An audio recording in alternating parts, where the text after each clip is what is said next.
Donald Trump is absolutely losing it as the entire stadium in Inglewood, Los Angeles, erupted in a standing ovation for former President Obama. Donald Trump has completely lost the culture. Everybody's supporting former President Obama. This is what Donald Trump dreams of. Obama got the standing ovation. Donald, do you think you are going to distract from the Epstein files and the fact that you appear over 38,000 times by posting photographs of former President Obama and Michelle Obama's faces on apes? And you thought we would be, just distracted by that? The Obamas are unfazed. They've called you a clown. They're getting a standing ovation at the NBA All-Star game. Just watch them on the Jumbotron here. And here they are getting a standing ovation. Here, play this clip.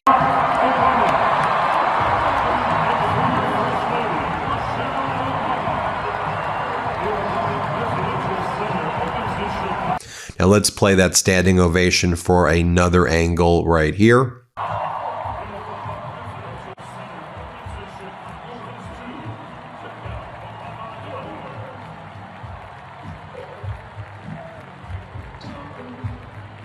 Yeah, and this is what former President Obama posted for Valentine's Day. Celebrated Valentine's Day with my forever dance partner. Love you, Michelle. And here's what former First Lady Michelle Obama posted. My former teammates on and off the court.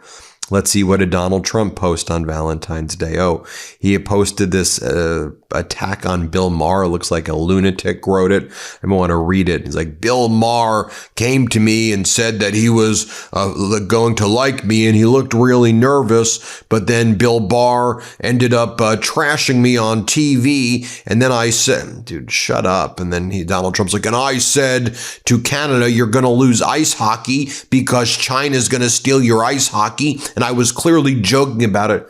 Donald, just get a life, man.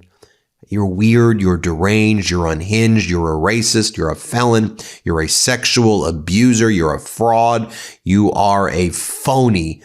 And even MAGA sees right now that you're covering up a child sex trafficking ring. Your name appears more in the Epstein files than the name Harry in Harry Potter, more than Jesus or God appears in the frickin' Bible. What else are we learning as well? Oh, more references to Donald Trump are being uncovered in the Epstein files. Like, how about this email? Have you seen this one? Sent June 8th, 2018. This is from Jeffrey Epstein to a guy named Andres Serrano, an artist. Here's what Epstein writes. One Madonna on the way. Instead of torture photo, maybe portrait of me instead. Presentation of Trumpville.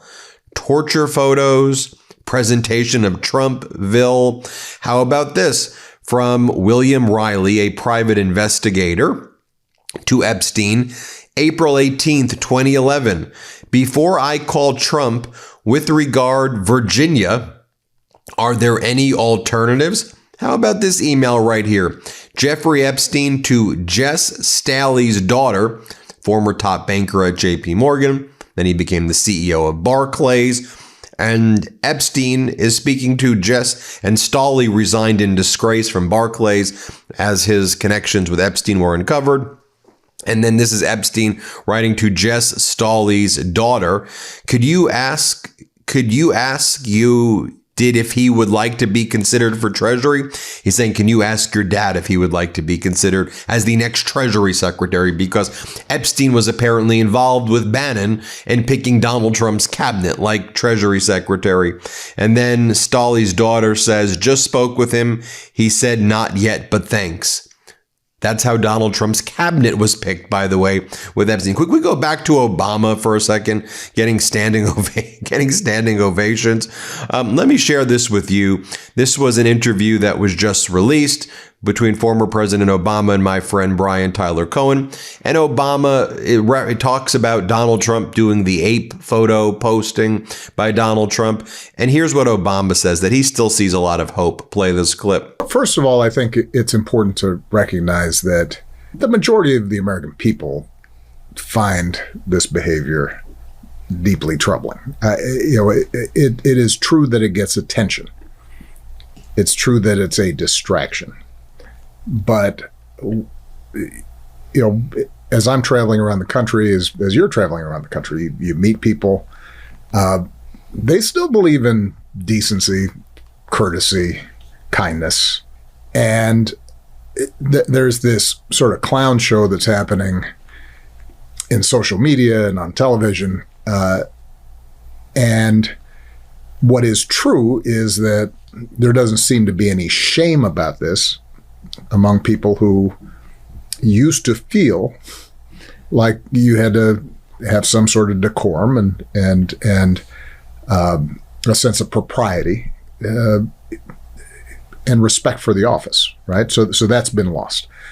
But the reason I point out that I don't think the majority of the American people approve of this is because ultimately the answer is going to come from the American people. And we just saw this in Minnesota, in Minneapolis.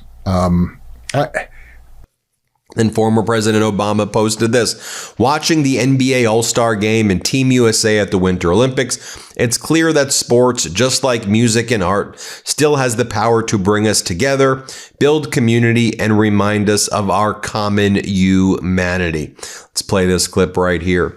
Sports can bring the world together, but right now we're in the middle of the Olympics. It's worth reminding us, we saw it in Paris, that when you watch the U.S. team and play in Paris, and the Serbian teams and the French teams, and you're reminded of what the Dream Team did to inspire all that, and you saw the French fans when Steph was hitting those threes, and they're mad, but they can't be too mad because it is such a... It's art. It's art, and it's joy, and it binds us together to see human excellence in that way. That's only sports and music and the arts can do that. To bind us together, to remind us of our common humanity. That's something we want to preserve and build on. Then there was this amazing moment where Anthony Edwards spoke candidly about what it means to play in front of President Obama. As this account says, can you imagine any athlete saying this about Trump from Democratic Wins Media?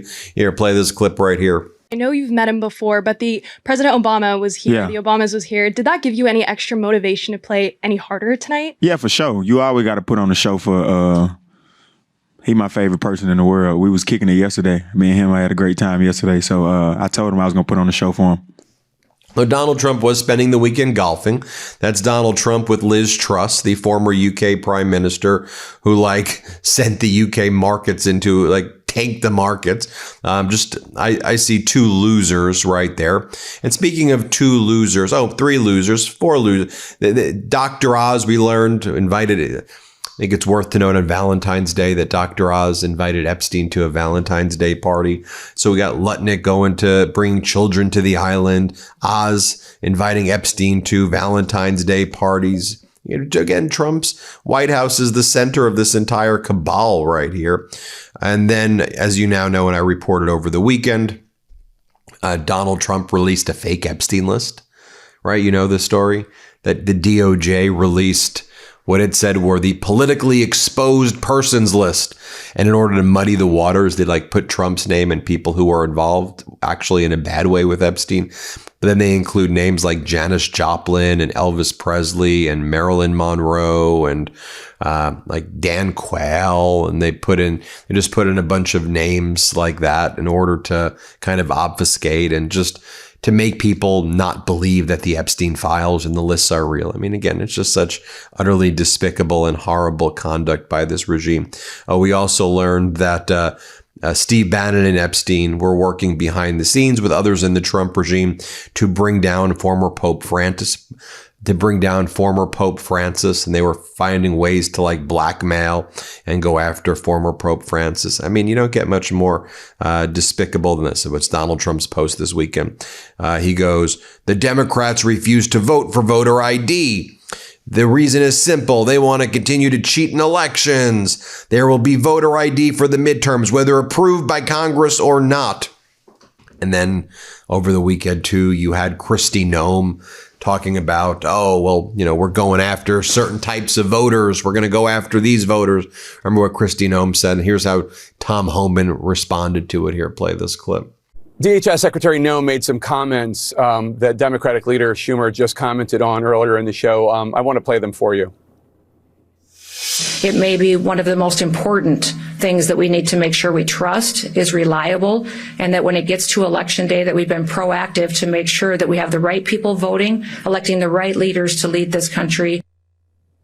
So what does she mean when she says electing the right leaders? That's not really immigration enforcement or DHS responsibility. I don't know. That'd be a question for the secretary. If I had to guess, probably that, only those legally eligible to vote would vote. But I have not talked to the secretary about those statements. That'd be something she'd have to answer. And just the more gaslighting from Trump's border czar, Tom Homan, this weekend. Here, let's play this clip. When they say stop racial profiling, that's just not occurring. I mean, ICE will briefly detain and question somebody based on reasonable suspicion. It has nothing to do with racial profiling. As far as the mask, look, I don't like the masks either, but because threats against ICE officers are up over 1,500%. Actual assaults and threats are up over 8,000%. These men and women have to protect themselves. As far as identifying themselves, they all have placards identifying themselves as ICE, ERO, HSI, DEA, FBI.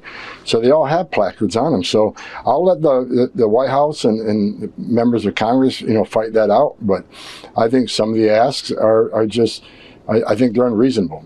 And I'll show you one more clip from this weekend. Let's play it. It wasn't. What's so wrong about obtaining a judicial warrant to enter private property? That's not what the federal law requires. Congress themselves wrote the Immigration Nationality Act that gave power on administrative warrant to arrest somebody. And that's what's set up in federal statute. So if Congress wants that changed, then Congress can legislate. But right now, ICE is acting within the framework of federal statutes enacted by Congress and signed by a president. Well, as I recall, you have previously said that you thought judicial warrants were necessary for searches. There's been this change in policy in that now ICE can go with these administrative warrants that are issued by ICE personnel. Why your change of heart? I mean, clearly at one point at least you agreed that was necessary. No, I don't have a change of heart. What I understand, and I wasn't part of the discussion, is that DOJ interpreted that law saying in certain circumstances, administrative warrant on somebody that has a final order removal already had a due process issued by a federal judge to enter premises. I'm not a part of that discussion, but that's the DOJ guidance. Anyway, there you have it, folks. Let me know what you think. Hit subscribe. Let's get to 6 million. And thanks everybody for watching. New Meidas merch. Head to store.MeidasTouch.com today and get yourself the best pro-democracy gear and show your support. That's store.MeidasTouch.com.